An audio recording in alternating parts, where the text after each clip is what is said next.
I've been working on my game for 1 month now.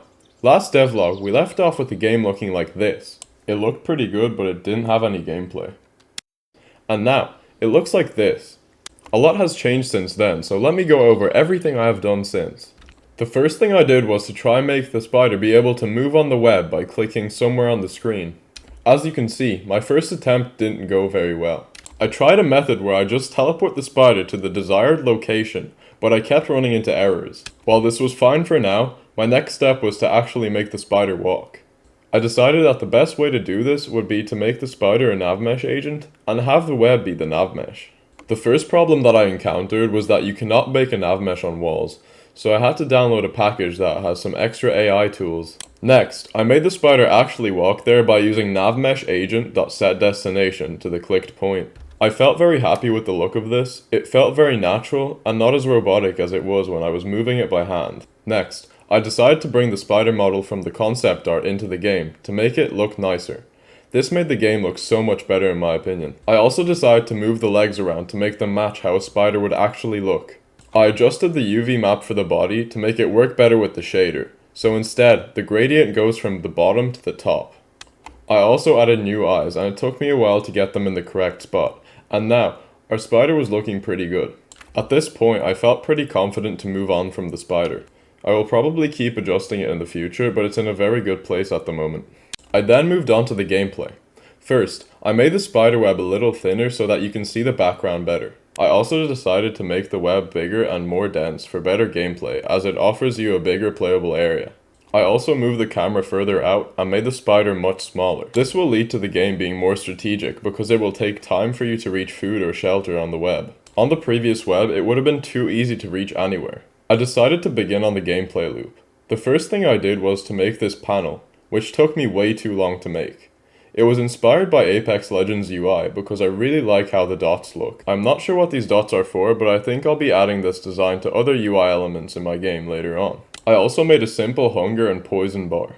I made the hunger go down over time. I also made bugs that are just cubes for now spawn in randomly somewhere on the web. If you click the kill button, the spider will walk over and start killing it, using its venom meter.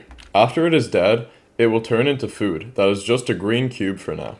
In the next devlog, I will be making models for these so it doesn't look so primitive and boring.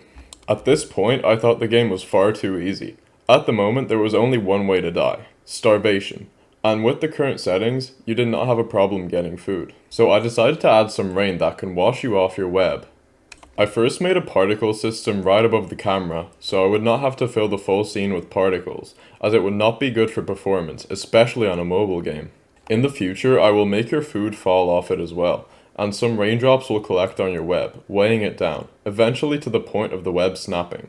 This particle system was quite easy to make, but has a long ways to go before it actually looks good. I made a rain material for it and temporarily turned it blue. I was afraid to use 3D objects as the rain particles, so I decided to use stretched billboard rendering on them, which gave a great effect while also saving a lot of performance. In the next devlog, I will make some clouds appear next to the mountain before the rain begins, giving you enough time to prepare, or at least to seek shelter. On other maps, I will have different types of weather, such as a blizzard or a sandstorm. I wrote a simple script to turn the particles on at a set interval, so now we have a working weather system. I will definitely be making this more in-depth in the future. Next, I made the game be able to end with a very, let's just say, interesting death animation. I will definitely make this animation look a lot better in the future, but for now, I don't see why we should get rid of it. I then made you be able to hide from the rain on the edge of your web next to a piece of grass. This will shield you from any rain or other weather. Next, I made the rain look more like rain, so I changed the size of the particles, changed the color, and added some sound effects to finish it all off. I think the rain sound is quite calming and it gives the game a nice atmosphere. I want it to feel like the world around you is alive, and I think these sound effects really help a lot. I decided to put my game onto my phone to get a better feel for what the game is supposed to feel like. The touch controls were easy to set up because Unity's new input system makes everything very simple. Everything worked fine on my phone, but I definitely need to optimize it because it doesn't run very smoothly, and my phone is quite new. I am very happy with the direction my game is headed, and I can't wait for the next devlog. Let me know if you have any ideas for my game, whether it be gameplay related or about graphics, and leave them in the comments below.